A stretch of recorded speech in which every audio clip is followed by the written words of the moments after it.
கைவினா எனக்கு நம்மளுக்கு என்ன எவன் வீட்டுல காரியம் பண்ணா புண்ணியத்தனம் பண்ணா நம்மளுக்கு என்ன எவன் தாலி ஆரம்பிட்டோம் எவன் மஞ்சால் நான் கைவிட்டோம் இந்த தேவடி ஆளுக்கு நம்ம சப்போர்ட்டுக்கு வந்து நம்மளை பிடிச்சிக்கிட்டு அடி அடின்னு அடிக்கிறான்.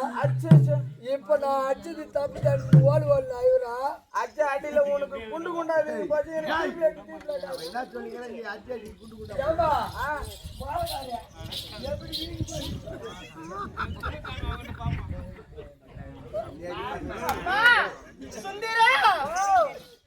பாவி உங்களை அடித்ததற்கு கோபப்படுகின்றனர் அம்மா.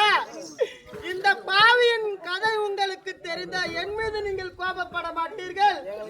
நீங்கள் பாண்டவருக்கு பங்காளி தாயாதி கர்ண மகாராஜன் தான் என்று முன்பதாக என்னிடத்தில் உரைத்திருந்த இந்த பாவி நான் உன்னை அடித்திருக்க மாட்டேன் அம்மா. அதே உங்க வீட்டுக்கார அந்த சாண்டை கொஞ்சம் பங்காளின்னு சொல்லி நாங்க சொல்லி அம்மா அவன் சொல்லாத மாட்டியா சொல்லி பாவியின் விளக்கத்தை விவரமாக உரைக்கின்றேன். செவி கொடுத்து கேளுங்கள் அடி அம்மா. சொல்லுமா அம்மா.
இந்த பாவியின் கதை உங்களுக்கு யாருக்கும் தெரியாதம்மா. இந்த பாவி நான் உரைக்கின்றேன். அப்பொழுது நான் உங்களை அடித்ததற்கு கோபப்படுவதா என் மீது பரிதாபப்படுவதா என்று நீயே உரைத்து கொள்ளடையம்மா. என் தந்தை சோமதத்த மகாராஜாவோ இந்த பாவி கன்னி பருவம் நீக்கி மங்கை பருவம் அடைந்தவுடனே எனக்கோ சுயவரம் ஏற்பாடு செய்தார். சுயவரம் என்றால் எப்படி தெரியுமா மகளே? அவனை 56 தேச மன்னர்களுக்கும் லிகிதம் எழுப்பி அனுப்புகின்றேன். அந்த சுயவரம் ஏற்பாடு செய்கின்றேன். அந்த சுயவர மேடையிலே உன் கையில் மலர் மாலையை கொடுத்து சுயவர மேடைக்கு அனுப்பினால் அந்த அவனி 56 தேச மன்னர்களில் யார் ஒருவர் பிடிக்கின்றார்களோ அன்னவர் கழுத்தில் மாலை போட்டு மணவாளராக ஏற்றுக்கொள் மகளே என்று உரைத்தார். அப்படியா? தாயிற் சிறந்ததோர் கோவிலும் இல்லை, தந்தை சொல்மிக்க மந்திரம் இல்லை என்று என் தந்தை வாக்கே தெய்வ வாக்கு என்று அப்படியே ஆகட்டும் தந்தை என்று உரைத்தேன். என் தந்தை அவனை 56 தேச மன்னர்களும் லிகிதம் அனுப்பி சுயவர மேடைக்கு ஏற்பாடு செய்தார். அனைத்து நாட்டு ராஜாக்களும் வந்து சுயவர மேடையிலே அமர்ந்து கொண்டிருக்கின்றனர். இந்த பாவி மனக்கோலத்தோடு சுயவர மேடையில் வந்து நின்றேன். என் தந்தை மலர் மாலையை கையில் கொடுத்து மகளே உன் கண்ணு கேட்ட கணவனை நீயே தேர்ந்தெடுத்துக் கொள்ளம்மா என்று தெரிவித்தார்கள். நானும் மலர் மாலையை கையில் கெடுத்துக் கொண்டு ஒவ்வொரு ராஜாக்களாக பார்த்து செல்கிறேன். இந்த பாவிக்கு வருவரை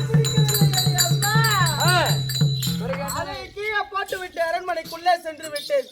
சென்ற உடனே இந்த பாவிக்கு ஒரு பயம் வந்து விட்டது. உலகத்திலே அவனே 56 தேச மன்னர்களுக்கும் லிகிதம் எழுப்பி சுயவரத்துக்கு ஏற்பாடு செய்திருக்கிறார் என் தந்தை. பாவி பெண்ணாக பிறந்து அனைத்து ராஜாக்களையும் அலட்சியப்பட்டு படித்து விட்டாளே என்று என் தந்தை மீது போர் தொடுப்பார்களோ என்னவென்று எனக்கு பயம் வந்து விட்டது. மறுமுறை ஆண்டவனம் தலையில் எப்படி எழுதியிருக்கின்றனோ என்று மலர் மாலையை கையில் எடுத்துக் கொண்டு அந்த சுயவர மேடையில் வந்து நின்று பார்க்கின்ற பொழுது ஒரு தேரோர் இங்க அருகாமையிலே வாயற்படியிலே காலையிலேயே புறவிகளை கூட்டிக் கொண்டு அந்த சூரிய நாராயணமூர்த்தி எப்படி பிரகாசிக்கின்றாரோ தன்மை போல் ஒரு முகம் தெரிந்தது. யார் தெரிய வருமா? இப்பொழுது நீங்கள் கூறினீர்களே கர்ண மகாராஜா அன்னவருக்கு மாலையிட்டு மணவாளராக ஏற்று அன்னவரத்திலே சிறிது நாள் தான் வாழ்ந்து வந்தேன். அப்படி வாழ்ந்து வருகின்ற நாளையிலே குளக்கரைக்கு ஜலம் எடுக்கலாம் என்று குடத்தை இடுப்பில் வைத்துக் கொண்டு சென்றிருந்தேன். அப்படி சென்கின்ற நேரத்தில் என் பின்னால் நாள் பெண்மணிகள் வந்தார்கள். வந்த வழியில அதோ போகிறாளே அவள் யார் என்று தெரியுமா என்று ஒருத்தி கேட்டாள். யார் என்று இன்னொருத்தி கேட்டாள். ஒரு பேர் அரசனுக்கு ஒரு சக்கரவர்த்திக்கு மகளாக பிறந்து ஒரு ஈகுலத்தான் ஈனஜாதியான் தேரோட்டியின் மகன் ரதையின் சுதன் அப்படி இருக்கக்கூடிய ஒருவன் காலால் இடக்கூடிய வேலையை கரத்தால் செய்யக்கூடியவனை மலர்ந்த பாவி இவள் தான் என்று தெரிவித்தார்கள். அடி அம்மா, ஒரு ஆடவன் பார்த்து பெண்ணை நகர்த்திருந்தாலும் நான் பொறுத்து கொண்டிருப்பேன். அந்த பாவி சொன்ன வார்த்தை இதயத்தில் ஈட்டி தாய்ந்தது போல் இருக்கிறது. குடத்தை கீழே போட்டுவிட்டு அதை ஈகுலத்தானே ஈனஜாதியானே உன்னுடன் வாழ மாட்டேன் என்று என் தாய் வீடு சென்று விட்டேன். சிறிது காலம் என் தந்தையோ சில புத்திமதிகளை உரைத்து பார்த்தான். என் புத்திக்கோ எட்டுவதாக இல்லை. மகளே, ஒரு நாட்டரசனுக்கு மகளாக இருந்து வாயா வெட்டியாக அரண்மனையில் இருந்தால் இந்த உலகமே என்னை தூற்றும் என்று அங்கு தேசத்திற்கும் விதர்ப்ப தேசத்திற்கும் நடுவே ஒரு அரண்மனையை கட்டி அன்னவரை பிரிந்த நாள் முதலாக 11 வருட காலமாக ஆண்கள் முகத்தையே பார்க்காமல் இந்த பாவி வாழ்க்கையை வெறுத்து உன்னை போன்ற தாதி பெண்களுடன் நான் வாழ்ந்து வருகிறேன். அப்படி இருந்தாலும் அன்னவர் பாண்டவருக்கு பங்காளி, பாண்டவருக்கு தாயாதி என்ற பட்சத்திலே அங்கு வருவேன். அப்படி இருந்தாலும் அன்னவர் முகத்திலே நான் விழிக்க மாட்டேன். ஏனென்றால் அச்சம், மடம், ஞானம், பயிர்ப்பு என்று சொல்லக்கூடிய 4 வகை குணங்கள் என்னை தடுக்கின்றது. ஆதலால் அவரிடத்திலே சில வார்த்தை ஆட வேண்டும். ஆதலால் இருவருக்கிடையே திரை வளர்க்க வேண்டும்.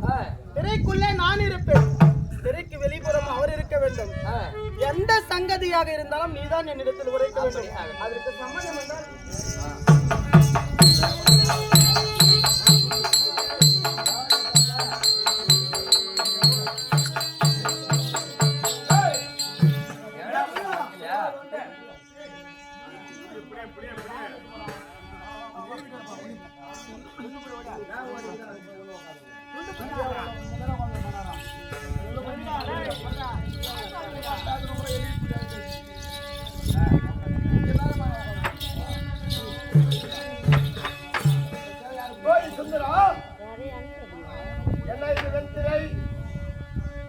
மகாராஜா, குடும்பம் தடப்பட்டு போச்சு. யாரு குடும்பம்? வெள்ளச்சி கொடுத்தோம்னா வெச்சுமா போச்சு. எதனால?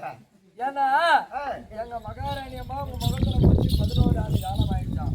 11 ஆண்டு காலமாக இருவரும் வார்த்தை இன்றி இருவருக்கும் நேருக்கு நேராக நின்று பார்ப்பது பேசுவது கிடையாது. ஆமா, அதனால இன்னைக்கு பாண்டவருக்கு தாயாதின்னு நீங்க சொல்லிட்டீங்க. ஆமா, எப்படி பாண்டவருக்கு தாயாது என்ற விளக்கத்தை சொல்ல வேண்டாம். எப்படி பாண்டவருக்கு தாயாது என்ற விளக்கம் அது வந்து நீங்க நேரா பெண்ணேன்னு சொன்னாக்கா தாம்பளம் கொடுக்க மாட்டாங்க. என்ன காரணம்? நீ என்கிட்ட வா, நான் அவங்கிட்ட போறேன், அவன் கொண்டாடிட்டு போவான். எக்காரத்தை கொண்டோம் பெண்ணை என்று அழைக்க கூடாது. விளக்கத்தை என்னிடம் சொல்ல வேண்டும், நானும் அம்மா கிட்ட சொல்லுவேன். ஆமா, அப்படி பார்க்க போனா என் குடும்பத்துக்கு டாபர் நீங்க 2 பேரும். நாங்க 2 பேரும் உங்களுக்கு பூஜை வைக்கிறோம். பெண்ணை என்று அழைக்க கூடாது. ஆமா,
தாலி கட்டிய நாள் முதல் கொண்டு இது நாள் வரையிலும் ஈழவளத்தான் ஈழ ஜாதியார் ரதையின் சுதன் சேர்ப்பதன் மனிதன் சாரதி புதல்வன் என்று ஈகுலத்தான் என்று என்னை ஏளிதல் பேசி 11 ஆண்டு காலமாக தாய் வீடே கதி என்று தனித்து என்னை பிரிந்து வாழ்ந்து கொண்டிருக்கிறார். கேப்பார் பேச்சை கேட்டான். இருந்தாலும் தாய் வீட்டில யாருடைய அன்பினார் இருக்கின்றாய் தெரியுமா? அது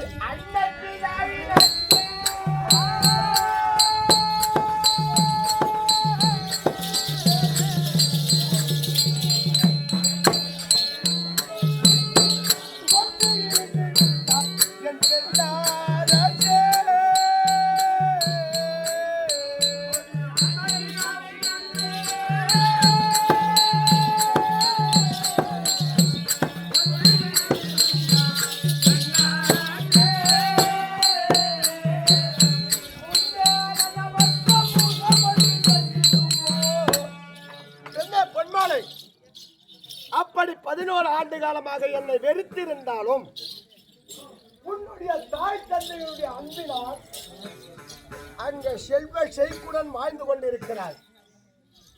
அப்படி இருந்தாலும் முன்பே நடந்த கதையை பேசுவதற்காக இன்றைய தினத்திலே வரவில்லை. எதற்காக வந்திருக்கிறது தெரியுமா? பொய்து விழுந்தால் 17ஆம் நாள் யுத்தம்.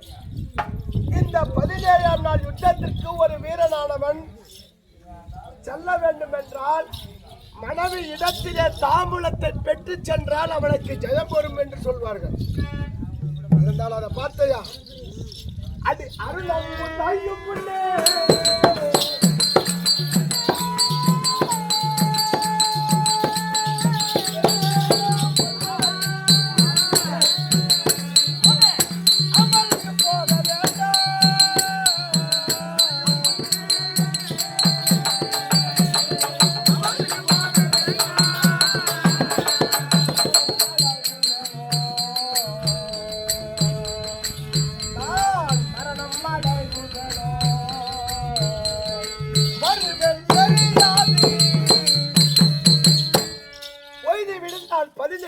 யுத்தம்.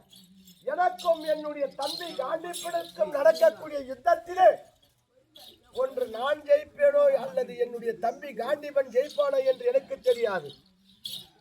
ஆகையால் இதோ தாதி பெண்கள் வளர்த்திருக்கிறார்கள் வெற்றிலை, அதை மூளைமாக நின்று போய் வாருங்கள் என்று விடை தந்தால் போதும். ஒரு வேளை என்னுடைய தம்பியின் கடைப்பட்டு அது என் சிரமற்ற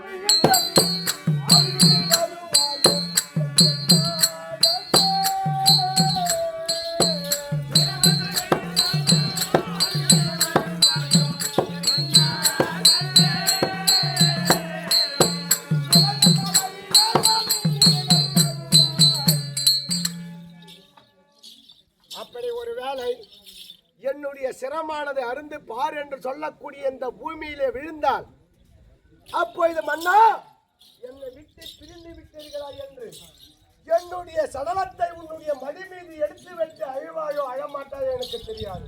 இருந்தாலும் அதை பார்த்தாயா? 17 பார்த்து வந்து கதிரவன் உதயம் உண்டு கர்ணன் நான் போக வேண்டும்.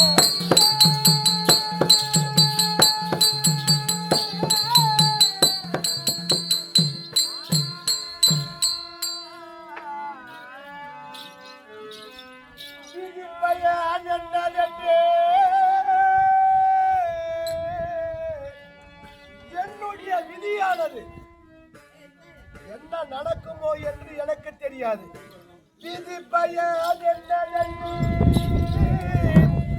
இந்த வேண்டாலோ மறிய மாட்டார் மதிமுக உடைய பெண்ணே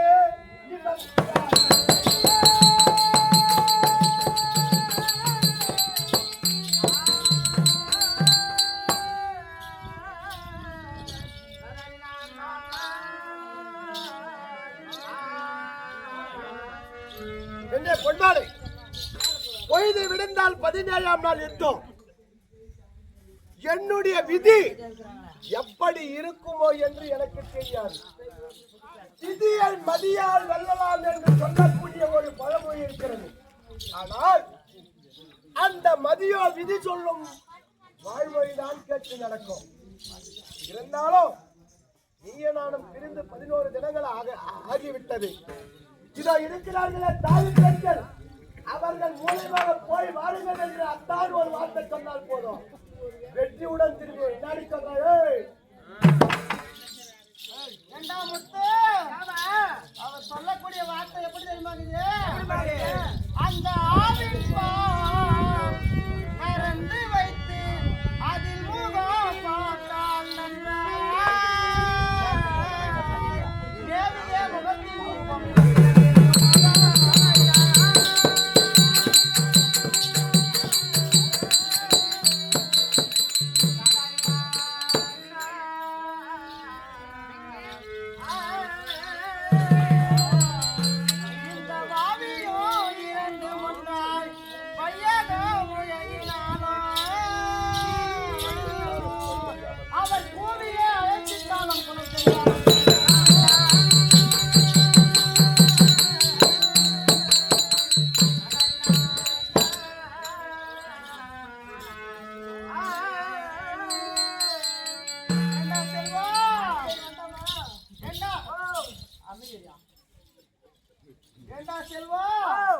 அவர் பேசக்கூடிய வார்த்தை எப்படி தெரியுமா?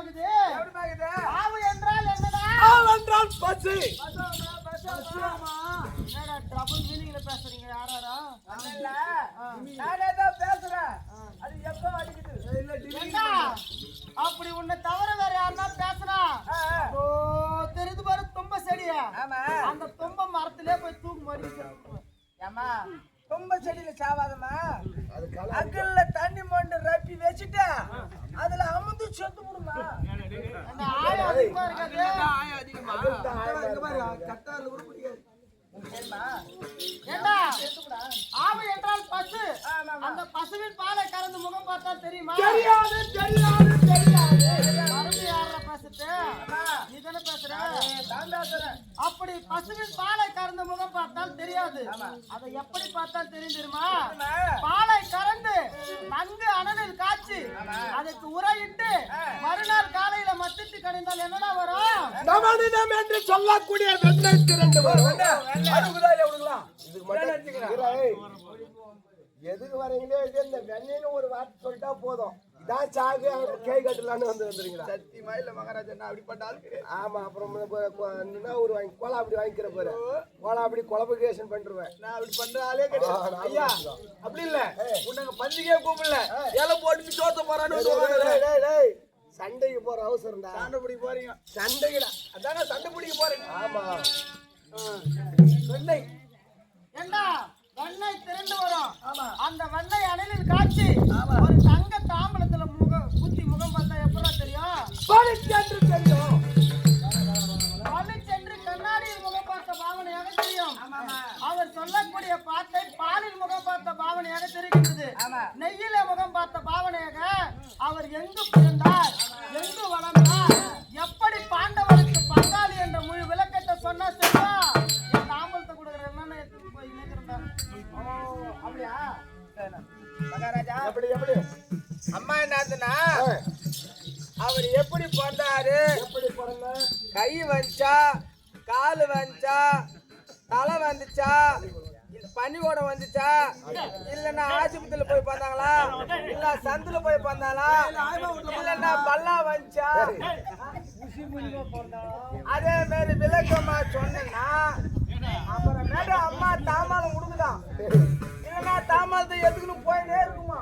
ஏய், பாண்டவருக்கு எப்படி தாயாது எப்படி பங்காளி என்பதை விளக்கமாக உரைத்தால் அன்னவள் தாம்பலம் தருவதற்கு தயாராக இருக்கின்றாள் என்றார்.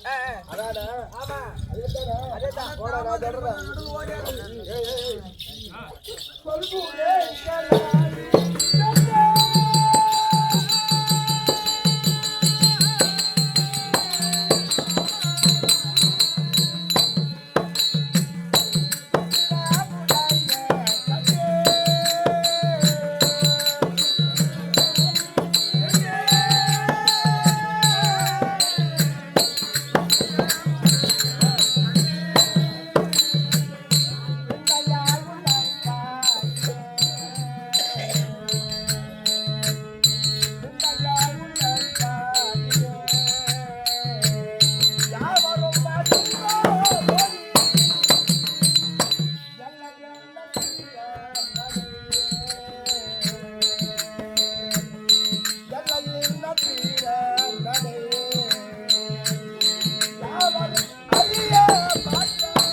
மன்னனுக்கு சொல்கிறேன்.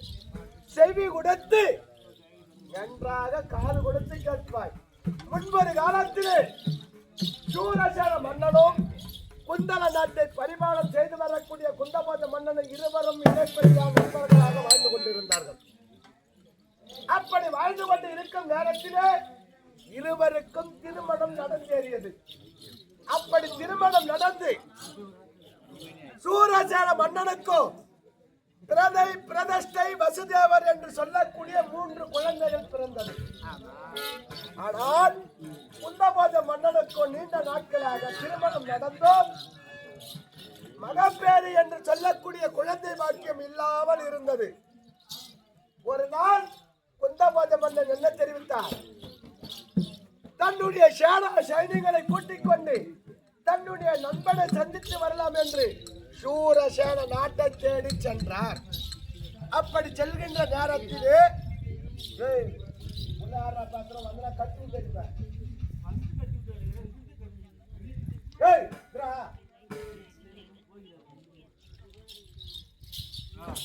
அப்படி இருக்கும் நேரத்திலே குந்தபாத மன்னன் சூரசேன மன்னனை சந்தித்தார். சொன்னா, நீண்ட நாட்களாக திருமணம் நடந்து எனக்கு மகப்பேறு என்பது இல்லாமல் இருக்கிறது.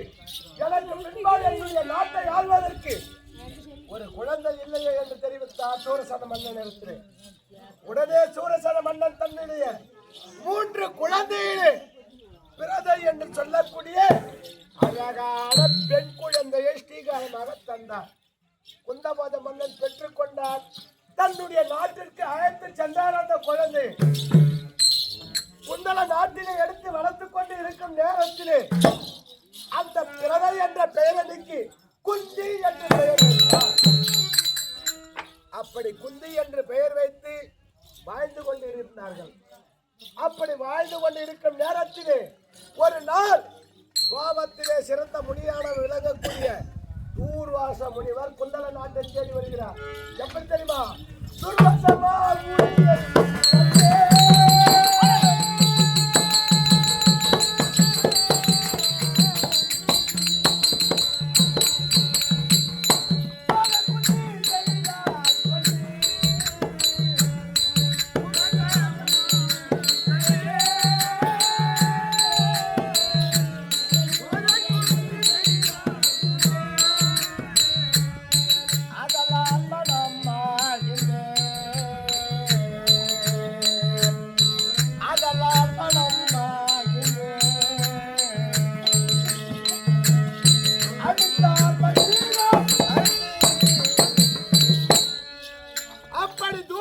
முனிவர் குந்தல நாட்டை தேடி வரும்பொழுது குந்தபாத மன்னனை சந்தித்தார். மன்னா, இந்த குந்தல நாட்டிலே சதுர்மாத விரதம் அனுஷ்டிக்க போகிறேன். சதுர் என்றால் எத்தனை தெரியுமா? சதுர் என்றால் 4. 3 மாதத்திற்கு ஒரு பூஜை. ஓராண்டு காலம் சதுர்மாத விரதம் அனுஷ்டிக்க போகிறேன் என்று தெரிவித்தார். அப்படி தெரிவித்தாரு. எனக்கு பணிவிடை வேலை செய்வதற்கு ஒரு ஆழ்துணை வேண்டும் என்று தெரிவித்தார். உடனே குந்தபாத மன்னன் என்ன தெரிவித்தார்? சாமி, எனக்கு இருப்பது பெண் பிள்ளை ஒன்று மட்டும்தான். அந்த பெண் பிள்ளையை உங்களிடத்திலே அனுப்பி வைத்து விட்டு இந்த நாட்டிலே நான் எப்படி வாழ்வது சாமி என்று கேட்டார். உடனே என்னுடைய தாய் சின்னஞ்சிறு வயது அல்லவா, அரண்மனை உள்ளே இருந்து வேகமாக ஓடி சென்றது. அப்பா, முனிவருக்கு பணிவிடை வேலை நான் செய்கிறேன் என்று தெரிவித்தது. குந்தபாத மன்னன் தடுத்தார். குழந்தாய், நீயோ சின்னஞ்சிறு குழந்தையாய் இருக்கின்றாய். அந்த முனிவர் சாபம் கொடுத்தால் அப்படியே பலிக்கும். நீ ஏதேனும் தவறாக ஆண்டவருக்கு பணிவிடை வேலை செய்துவிட்டால் உனக்கும் நம்முடைய நாட்டிற்கும் சாபத்தை அளித்து விடுவார். ஆனால் வேண்டாம் என்று தெரிவித்தார் என்னுடைய தாத்தாவாக விளங்கக்கூடிய குந்தபாத மன்னன். உடனே என்னுடைய தாய் தெரிவித்ததாம், அப்பா, முனிவருக்கு பணிவிடை வேலை செய்வதற்கு ஆளு யாரும் கிடைக்கவில்லை என்றால் இந்த முனிவர் நம் நாட்டையும் நம்மையும் சமைத்து விடுவார் என்று தெரிவித்தார்.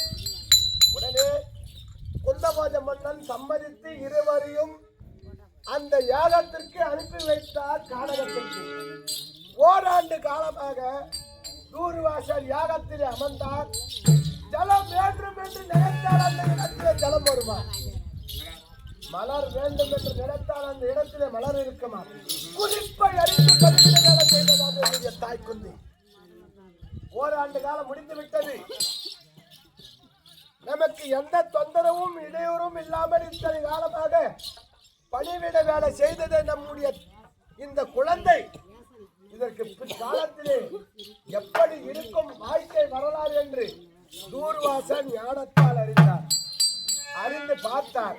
நம்மை போல் முனிவனால் இந்த குழந்தைக்கு திருமணம் நடந்து தன்னுடைய கணவனிடத்தில் சேர்ந்து குழந்தை பாக்கியம் பெற்கும் தகுதி இல்லாமல் போக கடவுளை சாபத்தை அறிந்தார். 5 மணியங்களை எடுத்தார். முதல் மணியங்களிலே சூரிய வசிய மந்திரம், யம வசிய மந்திரம், வாயு வசிய மந்திரம், தேவ இந்திரன் வசிய மந்திரம், அஸ்வினி பரணி என்று சொல்லக்கூடிய 2 நட்சத்திர வசிய மந்திரத்தை அந்த குழந்தையிடத்திலே மந்திரமாக போதித்து 5 மணியங்களை கொடுத்தார். குழந்தாய், இதை பெற்று சென்று உன்னுடைய கணவனிடத்திலே சேர்ந்து வாழும் பொழுது இந்த மந்திரத்தை பயன்படுத்திக் கொள் என்று தெரிவித்துக் கொடுத்தார். ஆனால் என்னுடைய தாயான குந்தி அந்த மந்திரத்தை பெற்றுக்கொண்டு அரண்மனையிலே வந்து ஒரு நாள் பௌர்ணமி நிலவு, அந்த பௌர்ணமி நிலவிலே மேல் மாடியிலே சென்றதான் என்னுடைய தாய் குந்தி. பௌர்ணமி நிலவை கண்டதான். அதே இந்த பௌர்ணமி நிலவிலே சந்திரன் இவ்வளவு அழகாக இருக்கிறாரு, இந்த பௌர்ணமி நிலவு அன்று சூரிய பகவான் இரவிலே வருவாரா என்று யோசித்ததா. யோசிக்கையில் முதல் மந்திரம் சூரிய வசிய மந்திரத்தை எடுத்ததாம். எப்படி தெரியுமா? கண்ணீர் குந்தியே கவனித்தால் வண்ணமாய் கதிரோன் தான் வந்து தன் மலப்பினாலாய்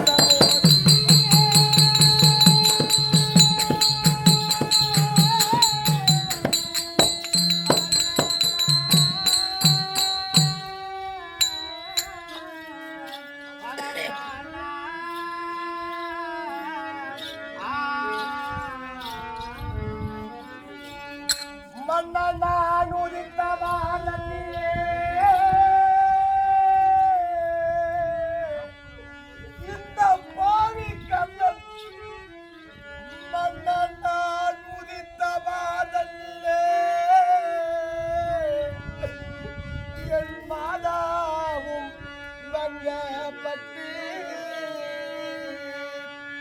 என்னையும் வேலையில் வைத்து அவன் ஏகினார்.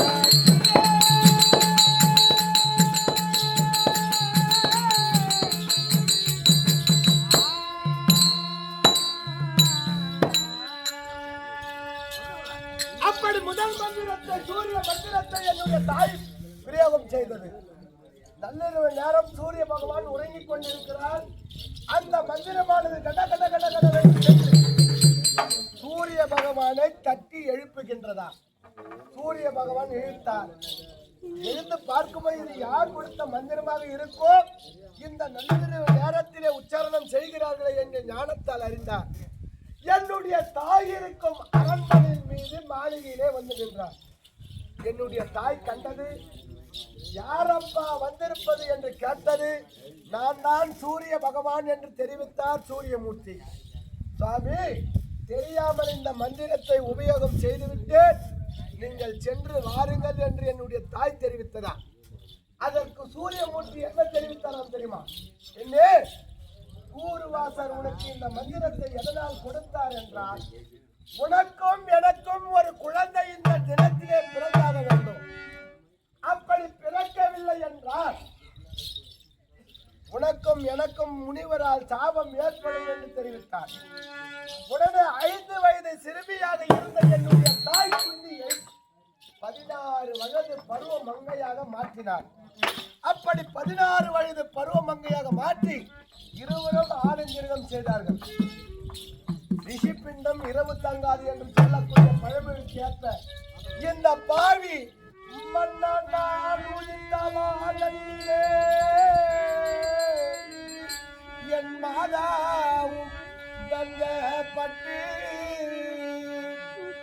என்னையும் பேழையில் வைத்து அவன் ஏகினார்.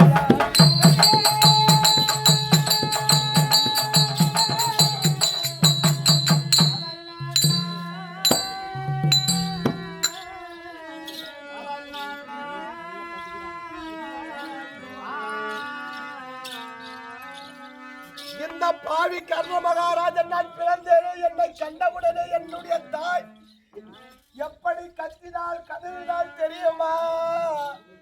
என் கண்ணே, என் மடியே, என் செல்வமே, என்னுடைய பவளமே, முத்தே, வைரமே, ரத்தினமே என்று என்னை அரவணைக்க முடியாமல் என்னுடைய தாய் அளவன் அரண்மனை உள்ளே சென்று ஒரு பெட்டியை கொண்டு வந்து அந்த பெட்டியிலே விலை உயர்ந்த மணிகளை வைத்து அவள் அடிநிருந்த ஆடையிலே ஒரு முழம் கிழித்து அந்த மணிகள் மீது பரப்பி அதன் பிறகு என்னை வைத்து அந்த பெட்டியில மூடி அருகாமல் செல்லக்கூடிய அம்மை என்ற ஆற்றிலே விட்டார்.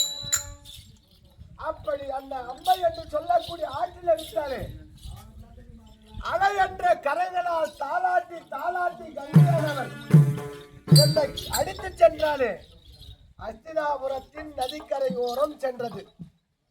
அதிகால நேரம் திருநாட்டு மன்னனோ தேர்ப்பாகனோ காலைக்கடலை முடித்து தாளவானங்களை முடித்து அரசாங்கத்திற்கு செல்வது வழக்கம். நதிக்கரை ஓரம் இருவரும் வருகின்ற நேரத்திலே பெட்டி வருவதை தேர்ப்பாகன் கண்டுவிட்டார். மன்னனை பார்த்தார். எப்படி பெட்டி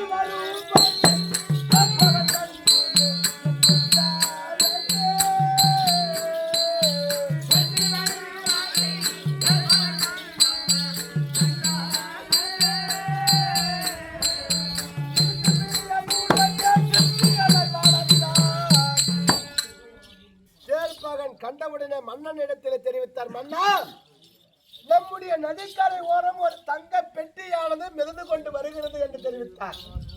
திருநாட்டில மன்னன் என்ன தெரிவித்தார் தெரியுமா? கேட்பாரா?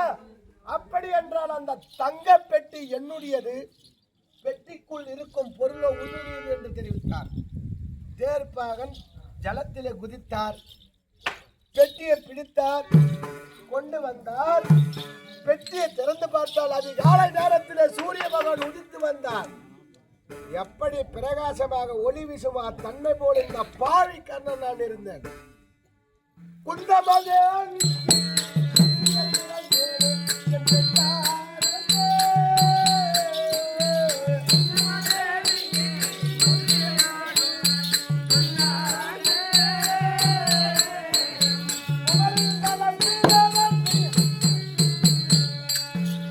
அப்படி இந்த பாண்டவரும் கௌரவரும் பிறக்க முன்பதாகவே இந்த கர்ணன் நான் பிறந்தேன். நான் பிறந்த பிறகுதான் பாண்டவர்கள் பிறந்தார்கள். நான் பிறந்த பிறகுதான் கௌரவர்கள் பிறந்தார்கள். அப்படி இருந்தாலும் எனக்கு தாய் எத்தனை பேர் தெரியுமா? என்னை பெற்றாலே குண்டி பெற்ற தாய் அலைகடல் என்று சொல்லக்கூடிய அலைகளால் தாளாட்டி தாளாட்டி அழைத்து சென்றாரே இந்த கங்காதேவி, அவள் இரண்டாவது தாய். மூன்றாவது யார் தெரியுமா? தேர்ப்பாகன் கொண்டு சென்று தன்னுடைய மனைவி ராதை இடத்திலே கொடுத்து பாலூட்டி சீராட்டி தன் பிள்ளை போல் வளர்த்தாரே ராதை, மூன்றாவது தாய். எனக்கு 3 தாய். நீ பின்னாடி சொல்ற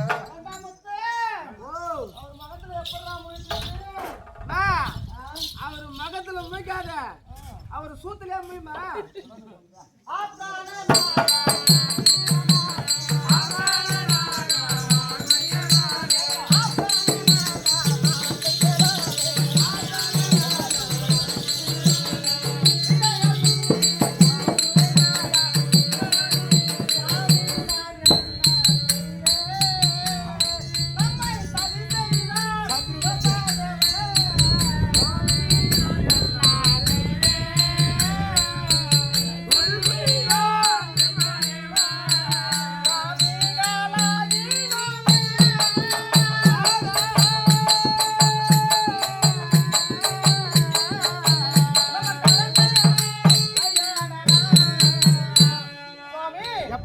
பாயும் பிரம்மன் இருவர் தலையிலும் எப்படி எழுதியிருக்கின்றன? இத்தனை வருட காலமாக உங்களை பிரிந்து பிரிந்து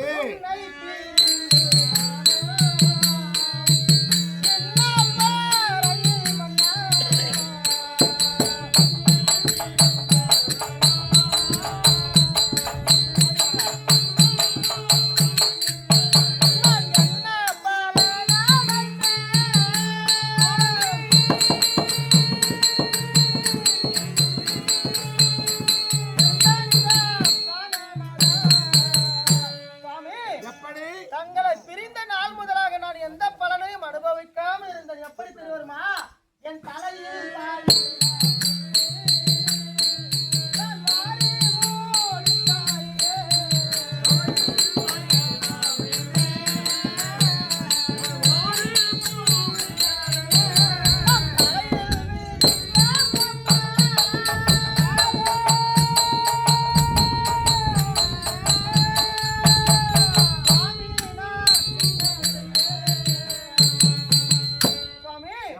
உங்களை பிரிந்த நாள் முதலாக இந்த பாவி என் தலைக்கு சீவி சிக்கெடுத்து பூ முடித்து நான் அறியேன் சுவாமி. கணவனா கூட தான் மொத்தமே கிடைக்குது.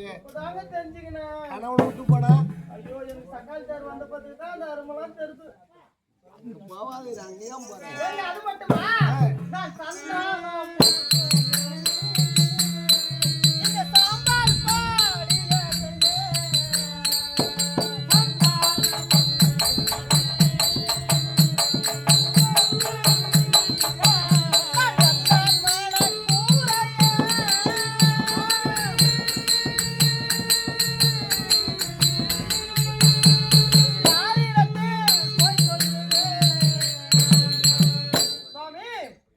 மலையினிடம் கைகள் எல்லாம் வைர தடி போல் அல்லவாச்சு. உங்களை பிரிந்து ஒரு அரசனுக்கு மனைவியாக இருந்தோம்.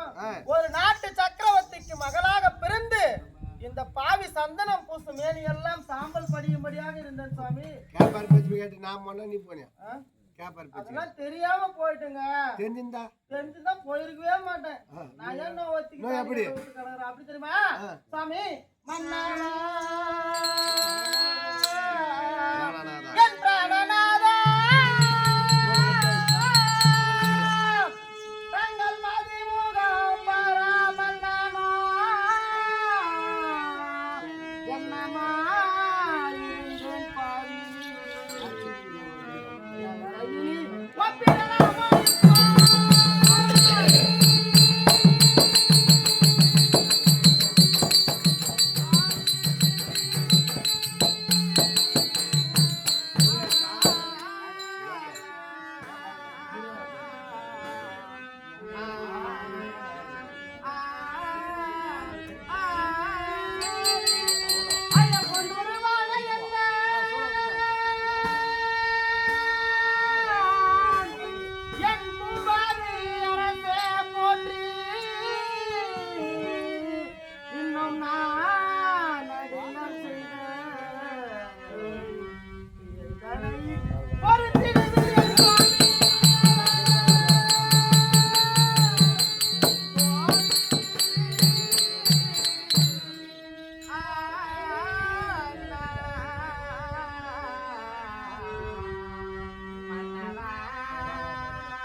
மகிமையும் பெருமையும் புகழும் தெரியாமல் இந்த பாவி இத்தனை வருட காலமாக என் வாழ்க்கையை தொலைத்து பிரிந்து விட்டேன் சுவாமி.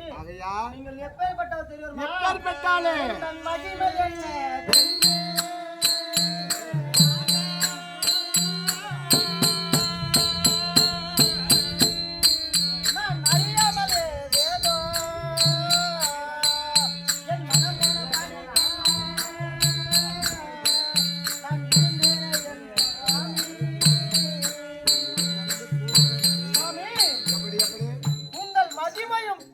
பெருமையும் தெரியாமல் அல்லவா இந்த பாவி இருந்து விட்டேன். நீங்கள் எப்பேற்பட்டவர் யாருக்கு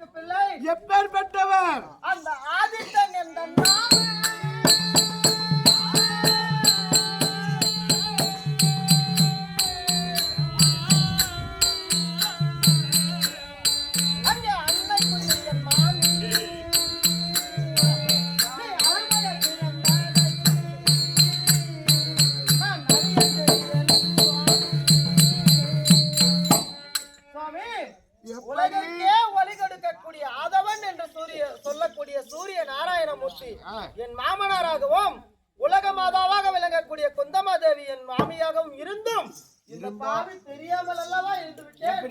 அது மட்டுமா இந்த அகில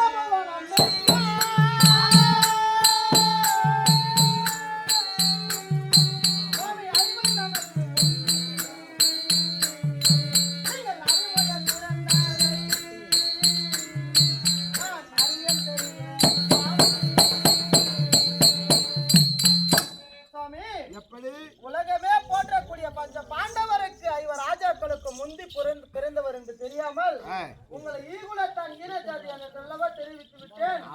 இப்பொழுது நீங்கள் எப்படி ஒளி வீசுகின்றீர்கள்? ஒளி பெற்றமா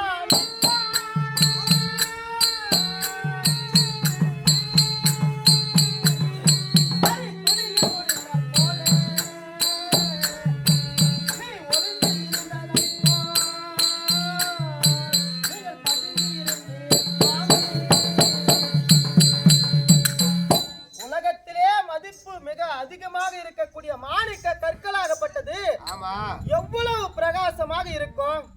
அதை கரித்துணியில் முடிந்து குப்பையில் வீசினால் அதன் மகிமை தெரிய வருமா? குப்பையில போட்டா குப்பையில இருந்தாலும் பொருளுக்கு சும்மாவா யாரும் அதன் மதிப்பு தெரியாது. அந்த குப்பையில் இருந்து எடுத்து மாணிக்க கற்களை அந்த துணியில் அவுத்தால் எப்படி ஒளி வீசுகின்றதோ அது தன்மை போல இருக்கின்றீங்க. எப்படி அங்கிருந்து குப்பை என்று சொல்லக்கூடிய கௌரவ இடத்துல இருக்கிறதுனால உங்க மகிமையும் பெருமையும் தெரியல. மாணிக்க கற்கள் போல பாண்டவருக்கு பங்காளி, பாண்டவருக்கு தாயாதி, உடன் பிறந்த அண்ணன் சொன்ன உடனே ஒரு மாணிக்க கற்களாகப்பட்டது எப்படி மின்னுதோ அப்படி மின்றீங்க சுவாமி. இதனால் வரையிலும் இந்த பாவி செய்த பேய்கள் அனைத்தையும் மன்னித்தால் என்னை ஆட்கொள்ள வேண்டும். பெண்ணே, முடிந்து விட்டதா இன்னும் இருக்கின்றதா? முடிஞ்சு போச்சு. அடி முன்னுமே நடந்து போன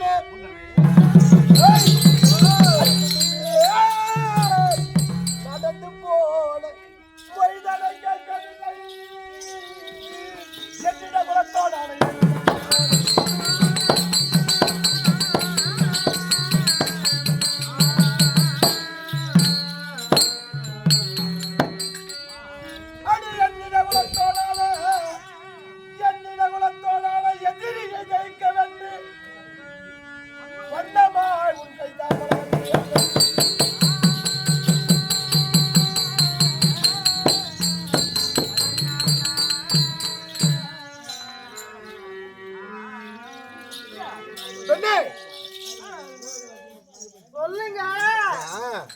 முன்பதாக 11 ஆண்டு காலத்துக்கு முன்னே நடந்து போன விஷயத்தை இப்ப நான் கேட்கல.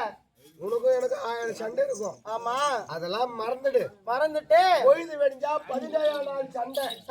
இந்த 17ஆம் நாள் சண்டைக்கு நான் போகணும். ஒரே தாமல்த ஏண்டா செல்வா, ஏண்டா வருஷமா வச்சு கூட்டி வச்சு ஒரு ஆட்டம் ஒரு ஆடம் 11 வருஷம் பிரிஞ்சு வந்துக்கிறாரு. அவரு சேர்ந்து வாழ வருவாரு நினைச்சா அவரு தாமல்த கேக்குறாருடா. ஒண்ணு இப்ப தாமால்த கேக்குறாரு. இப்ப எங்க போய் மயில ஒண்ணு சேரத்தா? அப்பதான் ஆடி மாசம் வந்துருச்சு.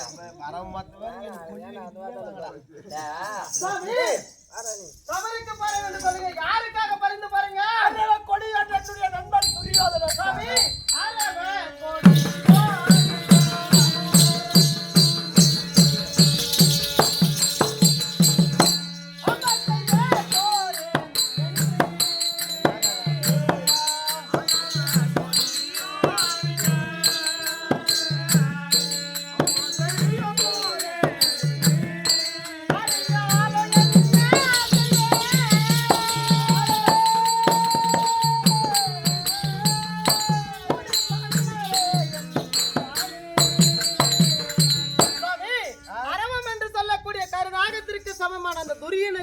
பரிந்து சொந்த தம்பிகள் மீது போர் தொடுக்க போறேன் என்று சொல்றீங்களா?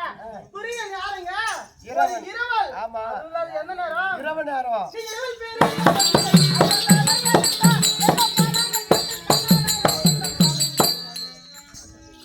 சாமி, எப்படி துரியன் யாருங்க? உங்களுக்கு ஒரு இரவல்.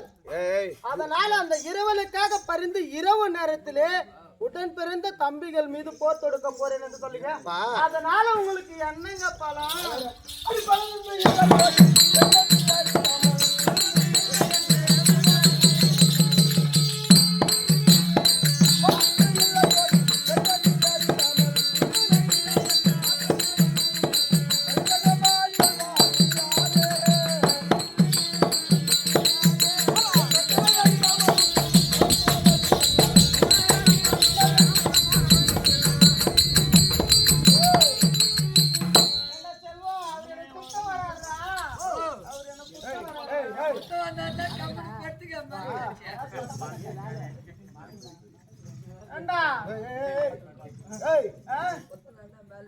இரவு நேரத்துல இரவன் பெற்ற மகனுக்காக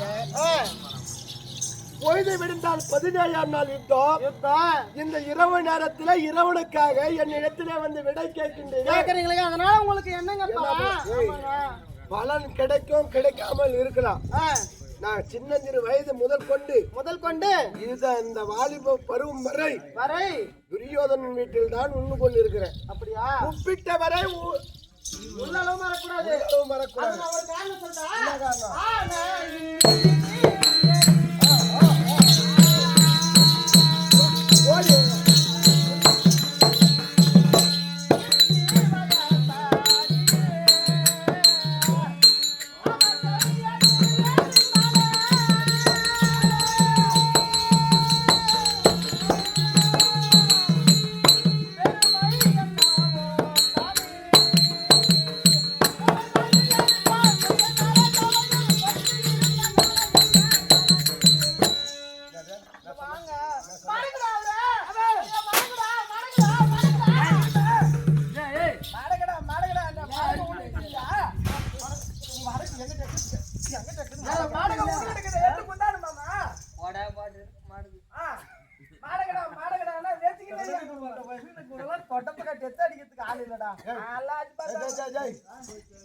அவன் தெரியாத பேசுங்க.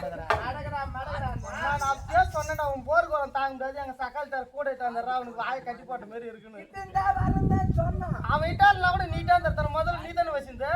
அதனால சரியில்லை. ஆடி சாமி ஒரு ஆணையன் ஏண்டா அவர் சொல்றாரு துரியோதனை என்ன பரிசு கொடுத்தா நாடு கொடுத்தா அதுக்காக நான் பறிஞ்சு போறேன்னு சொல்றாரு. அது போறது எப்படி தெரியுமா இருக்குது? ஒரு பெருத்த ஆணையின் மீது ஏறி அம்பாரி கட்டி கொண்டு அது ஒரு சிறிய வாயற்படியை கடுப்பது கடினம். எப்படி போக முடியும்? அது மேல போக முடியாது. ஆபத்து வருதானே? இப்ப குறுகிய வாயற்படி யாரு? பெருத்த யானை யாரு? வீரா வேசத்துடன் சொல்லக்கூடிய வீரன் யாரு? குறுகிய வாயற்படி என்று சொல்லக்கூடியவர்கள் பாண்டவர்கள். அந்த பெருத்த யானை என்பது கௌரவ கூட்டம். அதுல மேலேறி அம்பாரி கட்டி கொண்டு போருக்கு செல்கின்ற வீரன் நீங்க. அப்படி சென்றால் ஆபத்து உங்களுக்கு தாங்க வரும். என் பேச்சு கேளுங்க, வாங்க நம்ம சேர்ந்து வாழலாம்.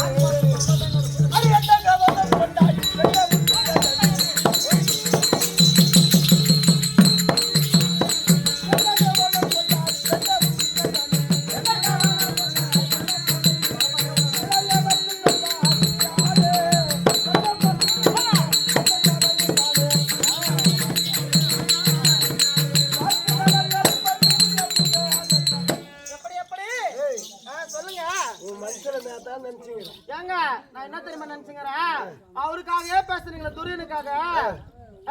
நான் ஒரு உதாரணம் சொல்லிட்டா,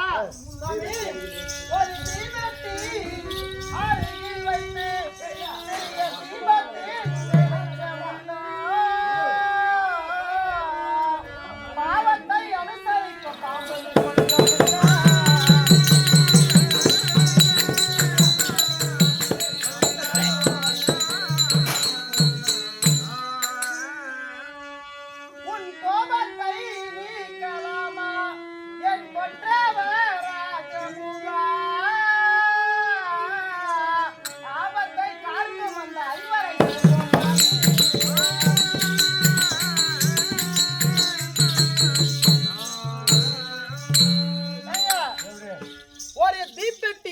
தான் ஒரு தீபத்தையும் ஏத்த முடியும். ஆமா.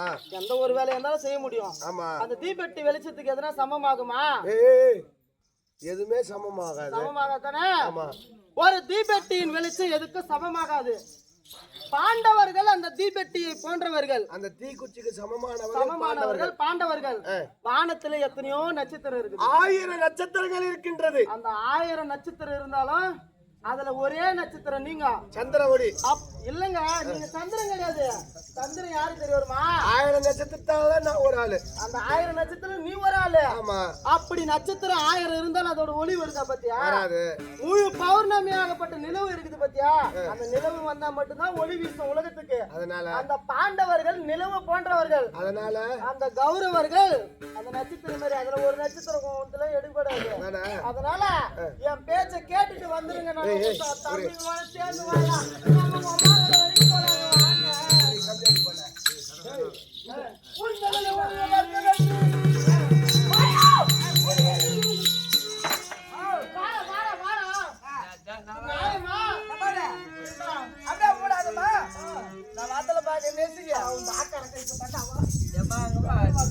அதெல்லாம் ஊட்டுறதுதான்.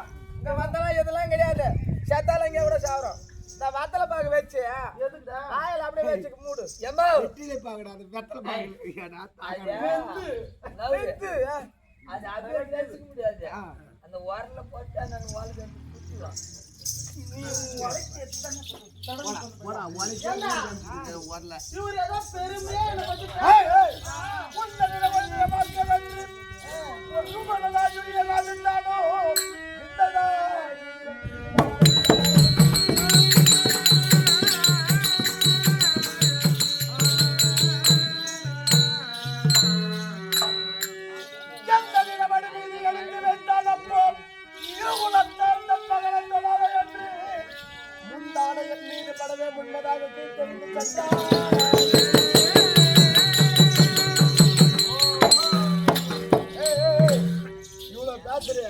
சொல்லுங்க.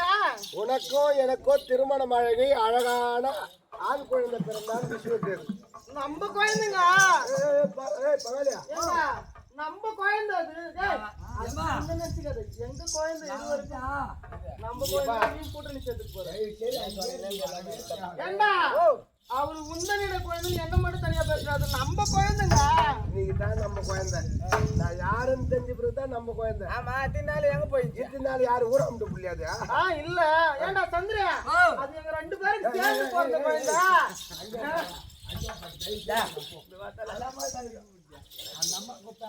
ஏண்டா அது எங்க குழந்தை தானே. அது தான் சொல்லுங்க. சொல்லு அவங்க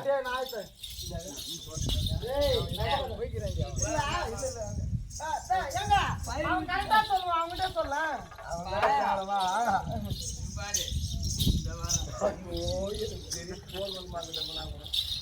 ஒரு மாடு பயிர் வச்சு வச்சுக்கா. எந்த மாடு? ஏதோ ஒரு ஒரு மாடு பயிர் வந்து தம்பி ஓடி விடுறோம். எந்த தம்பிட்ட?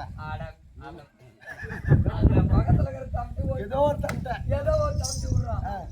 அது தம்பி மேய்ச்சிக்காண்டா, அது கண்ணு போட்டுன்னு வச்சுக்கா. அந்த கண்ணு வச்சு அப்ப யாரு மேய்ச்சி தம்பி தாங்க. ஆமா. அந்த மாதிரி மொண்டாடி பெத்த பொண்ணுக்கு அப்ப யாரு சொல்லி மொண்டாடி அவனா வச்சுக்கிறாங்க.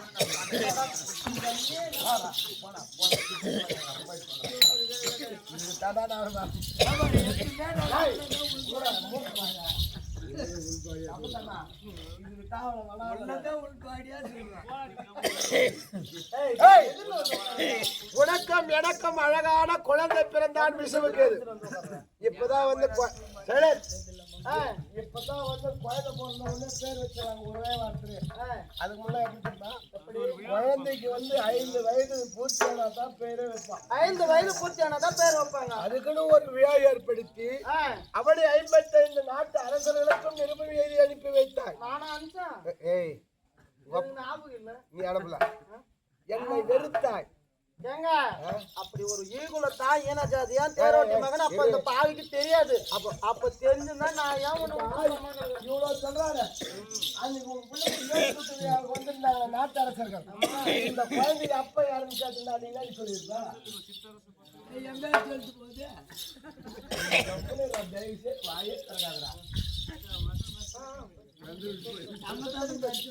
ஏய், அப்படி என்னை வெறுத்தாய். அவனை 54 அரசர்களுக்கும் நிறுவனம் மீது கொடுத்தாய்.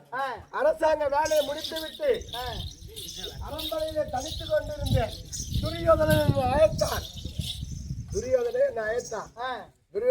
அண்ணா, உன்னுடைய மகனுக்கு பெயர் சுட்டு வைத்திருக்கிறார்கள். வாருங்கள், சென்று வரலாம் என்று உரைத்தான். நான் தடுத்தேன். வர முடியாது என்று வெறுத்தேன். துரியோதனன் ரதத்தையிலே என்னை அமரச் செய்து விதர்ப்ப நாடு வரைக்கும் எனக்கு சாரதியாக அவன் ஓட்டு வந்தான். அன்னைக்கு உடனே வீதியில நம்முடைய மகன் விளையாடி கொண்டிருந்தான். அண்ணா, அதோ பாரு, உன்னுடைய குழந்தை விசுவுக்கேது அழகாக விளையாடி கொண்டு இருக்கிறான் என்று தேரை நிறுத்தினான். குழந்தை தூக்கி வந்து வலது மடி மீது அமரச் செய்தான். குழந்தை தானே, என் புள்ள தானே, வலது தொட மேல வச்சான்னா நீ எங்க இருந்து பார்த்தாலே தெரியாது. சண்டாளி, அடி சதிகாரி, அடி தேசக்காரி, அடி தடுவாளி, நீ எப்படி வேணாலும் சொல்லலாம். உன்ன பார்த்த இடத்தில ஈவலத்தால் தன் மகனை தொடாத என்று குழந்தை வெடுக்கென்று முடுங்கி திருமணம் போரு. இந்த முந்தானி எத்துடன் என் முகத்திலே பட்டதோ அத்துடன் கீழ்த்தெரித்தார். தெரியாத செஞ்சுட்டேன். அன்னைக்கு ஏதோ அந்த துணியில கரை மிசிறி கீசி கிடாச்சுட்டேன் நானு. அதுவா ஏண்டா அப்ப போய் ஒரு பெருசா சொல்றது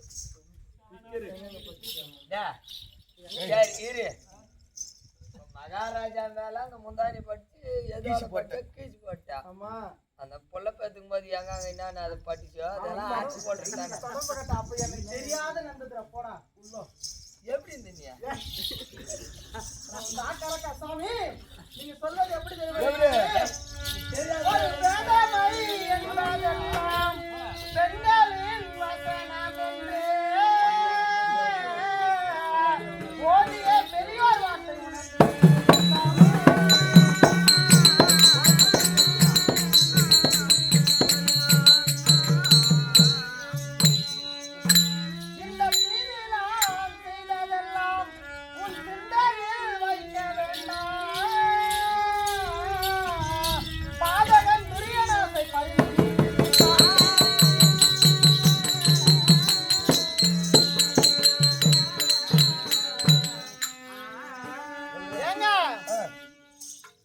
ஒரு பெண்கள் பேச்சுலாம் ஒரு பேச்சு.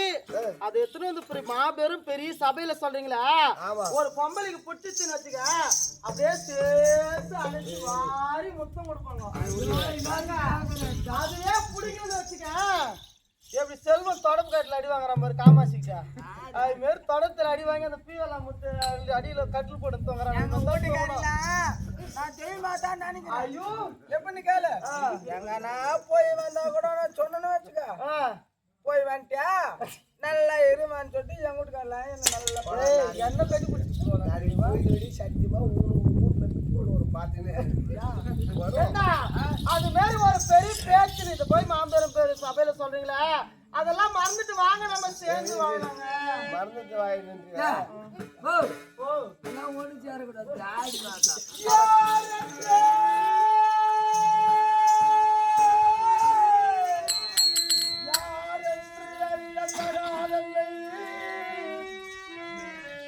அவர்கள் குலத்தோடு பாரூரம் துணிவர போன்ற செய்தார் அன்றே.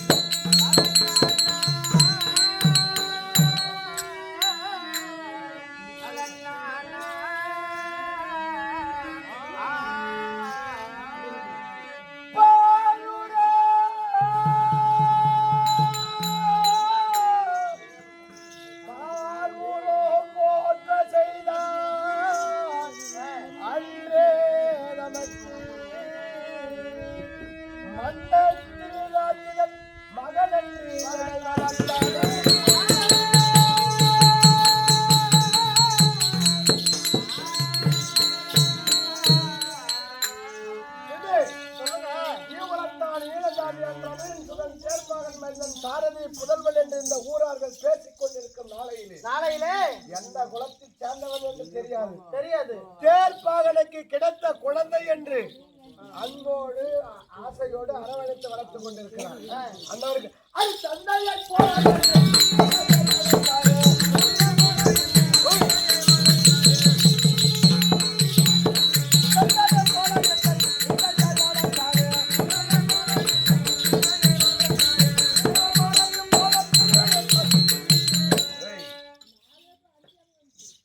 துரியோதனன் பிறக்க முன்பதாக பிறந்தேன். ஆமா, திருநாட்டிட மன்னனுக்கு பெருத்த சாபம் ஒன்று இருந்தது. என்ன சாபமா? சூரிய பகவானால் அளிக்கப்பட்ட சாபம். திருநாட்டிட மன்னன் அதிகாலை நேரத்தில் சென்று நதிக்கரை ஓரம் சூரியன் உதயமாக்கூடிய திசையில் அமர்ந்து காலை கடன் கழிப்பது வழக்கம். ஒரு நாள் பொறுத்தார், 2 நாள் பொறுத்தார், 3வது நாள் சூரிய பகவானுக்கு கோபம் அதிகரித்தது. பேரரசனாக இருந்து நீ அதிகாலை நேரத்திலே நான் வரக்கூடிய திசையிலே காலை கடனை கழிக்கிறாய் என்று சாபத்தை கொடுத்தார் சூரியமூர்த்தி. என்ன சாபம்? ஒரு நாள் ஒன்றுக்கு ஒரு மனிதனுக்கு எத்தனை கபாலம் அன்னம் தெரியுமா? ஒரு வேலைக்கு எத்தனை கபாலமோ? 32 கபாலம் அன்னம். பிரிச்சு வச்சா போட்டா 32 வயசா? கரெக்டா 32 கபாலம் அன்னம். அப்படி ஒரு களத்திலே சாதம் போட்டு ஒரு கபாலம் அன்னம் புரிந்தால் மீதமுள்ள சாதம் அனைத்தும் புழுவாக மாற கடவுது என்று சாபத்தை கொடுத்தார். திருநாட்டு மன்னன் சூரிய பகவானிடத்தில் ஐந்தார், புலம்பினார், எத்தனையோ விதிகள் கேட்டார். சூரிய பகவான் அந்த சாபத்திற்கு உண்டான விமர்சனத்தை தெரிவித்தார். மன்னா, என்னுடைய அம்சத்திலே ஒரு குழந்தை பிறப்பார். அந்த குழந்தையால் இந்த சாப நிவர்த்தி அடையும் என்று தெரிவித்தார். உடனே அன்று ஆற்றிலே உடனே நாடு சென்று திரும்பி விட்டார்கள். சில காலம் உருண்டோடியது. தேர்ப்பாகனை ஏற்றார். தேர்ப்பாக உனக்கும் எனக்கும் சில நாட்களுக்கு முன்பதாக ஒரு குழந்தை கிடைத்தது. அதை கொண்டு வா, நான் கொஞ்சம் விளையாட வேண்டும் என்று தெரிவித்தார். தேர்ப்பாகன் இல்லம் சென்றான். என்னை தூக்கி வந்தார். என்னை தூக்கி வரும் நேரத்திலே திருநாட்டிட மன்னன் உணவு உண்ணு கொண்டிருக்கிறார். நான் 4 கால் குழந்தை தானே, 4 கால்களால் தவந்து சென்று திருநாட்டிட மன்னன் உண்ணக்கூடிய உணவிலே என்னுடைய கரம் பட்டுவிட்டது. அந்த களத்திலே இருந்த சாதம் புழுவாக இருந்தது அல்லவா, மீண்டும் சாதமாக மாறிவிட்டது. உடனே தூதுவர்கள் தெரிவித்தார்கள், மன்னா, சேர்ப்பாகன் மைந்தனுடைய குழந்தை நீங்கள் உண்ணக்கூடிய உணவிலே கை வைத்ததால் புழுவாக இருந்த சாதங்கள் அனைத்தும் மீண்டும் சாதமாக மாறிவிட்டது. அப்படி என்று தெரிவித்தார்கள். என்னை தூக்கினார், உச்சி முகந்தார், உள்ள கழித்தார். அப்பதான் எனக்கு பேர் வச்சாரு. என்ன தெரியுமா? கால புழுவனுக்கு கண்ணார் என்று.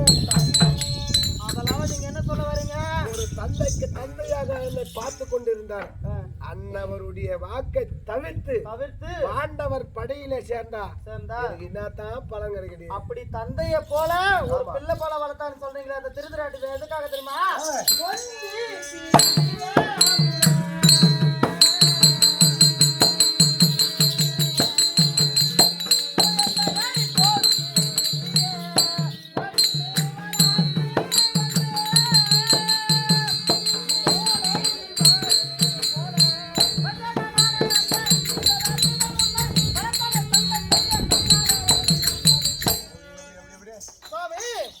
வஞ்சகமே வடிவாக உள்ளத்திலே கொண்டு ஒரு பாண்டவர் சொந்த தம்பிகள் மீது சிறிய வயதிலிருந்து ஒரு கிளியை வளர்த்து அவர்களே பூனைக்கு இதுவாக்குவது போல பாண்டவருக்கென்றையே உங்களை வளர்த்து சொந்த தம்பிகள் மீது போர் கொடுத்து விட்டுருக்காங்க. அதனால வஞ்சகமே உருவான திருதிராட்டுல பக்கம் பேச்செல்லாம் கேட்காதுங்க. நீங்க வாங்க, நம்ம 2 பேரும் சேர்ந்து வாழலாம். தொட்டு பேசுற வர மாட்டேங்குது.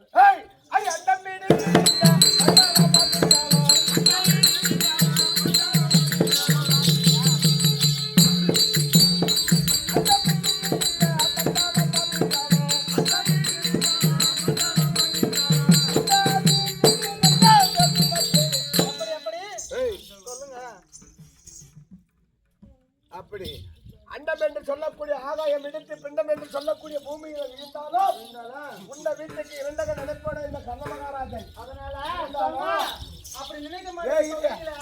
பெண்களை மொழி கேட்டு அப்படி உண்ட வீட்டுக்கு 2 செய்ய மாட்டேன்னு சொல்றீங்க.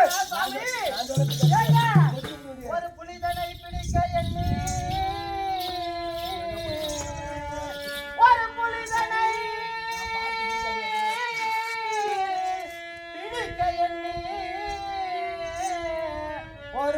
தலையில் மேசம் கட்டி அதை நலியவும் செய்கின்ற தன்மை போல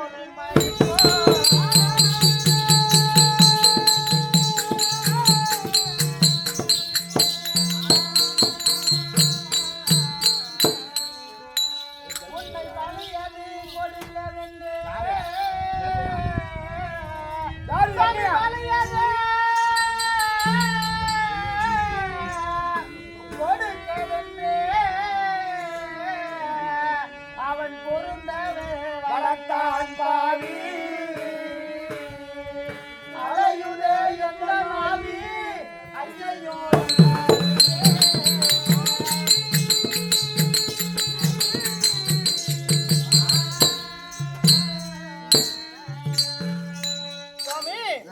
ஒரு புலியை கானகத்தில் இருக்கும் புலியை வேட்டையாட வேண்டும் என்றால் ஆமா. அந்த புலியை பிடிக்கணும்னா மேசம் என்று சொல்லக்கூடிய ஆட்டை ஒரு கூண்டிலே கட்டி ஓடு என்று சொல்லக்கூடிய கூண்டிலே கட்டி வைப்பாங்க. கூண்டிலே கட்டி அத்தை பலியாக்கி அந்த புலியை பிடிப்பார்களாம். ஆமா. அது போல உங்களை வளர்த்து பாண்டவருக்கென்றே இரையாக்குவதற்காக இருக்கிறான். அதனால் என் பேச்சை கேட்டு என்னுடன் வந்து விடுங்கள் சுவாமி. அதானே? ஆமாங்க.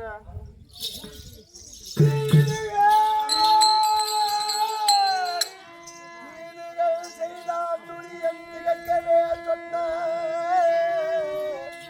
மெல்லியே உள்ள வார்த்தை கேட்டீர்களோ?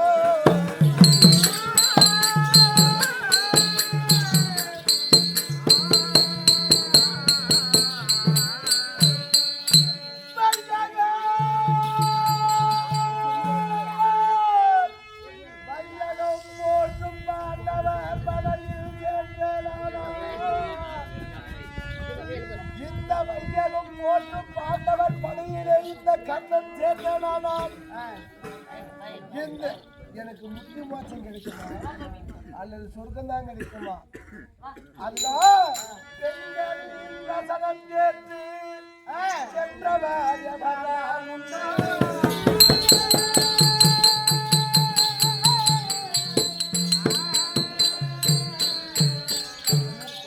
பொன்மாலை, இந்த உலகத்துல நீ சொல்றிய பெண்கள் மொழி கேட்டு நின்றவர் யாரு?